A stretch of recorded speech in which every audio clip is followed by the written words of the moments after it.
नमस्कार, किचन 705 मराठीमध्ये आपलं खूप खूप स्वागत। आज मी शेवग्याच्या पानाची चटणी करणार आहे। हे बघा, हे शेवग्याचे पान असते ना, शेवग्याची शेंगा, त्याची पानं तोडून घ्यायची, देठ नाही तोडायची आणि पाण्याने धुवून घ्यायची स्वच्छ। एक वाटी आहे, एक बाउल पान आहे, कोथिंबीर, कढीपत्ता, भाजके शेंगदाण्याचा कूट आहे, सुको खोबऱ्याचा किस, मीठ, अर्धा लिंबू आणि बघा 4 पाकळ्या लसूण, 1 इंच अद्रक, 2 हिरवी मिरची आणि अर्धा चमचा जिरे। हे बघा, थोडं तेल घालते।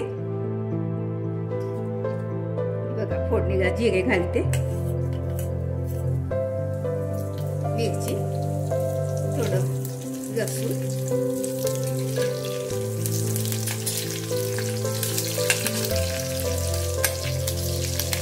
हे बघा सुकं खोबरं थोडं भाजून घेते,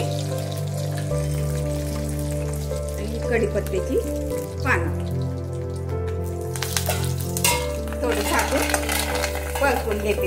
कढीपत्त्याचं पाणी असते ना, उडते।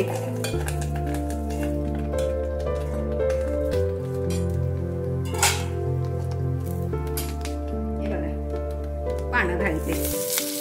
तुम्ही हे कच्चे पानं पण असे वाटू शकता, पण थोडी परतून घेतली तेलामध्ये तर टिकते 2-3 दिवस। बघा, याच्यामध्ये मीठ घालते, थोडं 2 मिनिट शिजू देते। ही बघा झाली आता पानं, खूप जास्त नाही शिजवायची, थंड होऊ देते ही। बघा, ह्यामध्ये कोथिंबीर पण थोडी गरम होऊ देते, अद्रक, शेंगदाण्याचा कूट। गॅस बंद केलाय मी, सर्व एकत्र करून घेते। हे बघा, थंड झालं, आता वाटून घेते।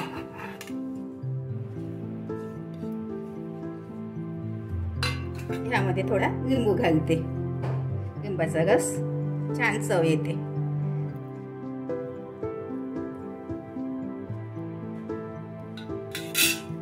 बघा, अगदी थोडं पाणी घालते यामध्ये, खूप घट्ट होईल, बारीक करून घेते। बघा, बाउलमध्ये काढून घेते। जास्त पाणी नाही घातलं मी, तुम्हाला थोडी पातळ पाहिजे असेल तर पाणी घालू शकता। तडका देते मी। हे बघा, तडका पॅनमध्ये तेल घालते थोडं।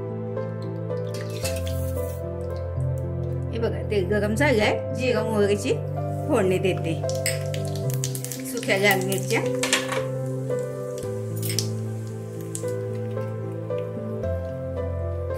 थोडीशी हिंग, गॅस बंद करून घेते। उडीदची डाळ थोडी फोडणी छान लागते।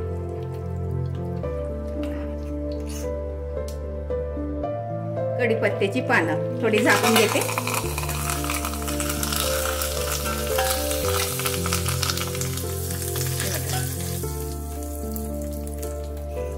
मस्त कडक फोडणी।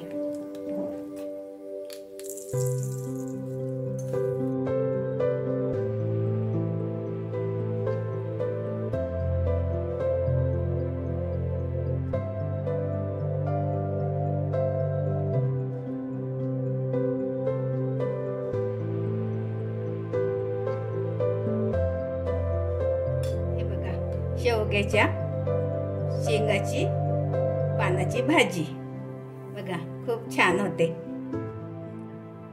अशा पद्धतीने करून बघा, खाऊन बघा। व्हिडिओ आवडल्यास लाईक, सबस्क्राईब करा, कमेंट्स करा, मस्त खा आणि स्वस्त रहा। धन्यवाद। भेटू पुढच्या रेसिपीला, तोपर्यंत नमस्कार।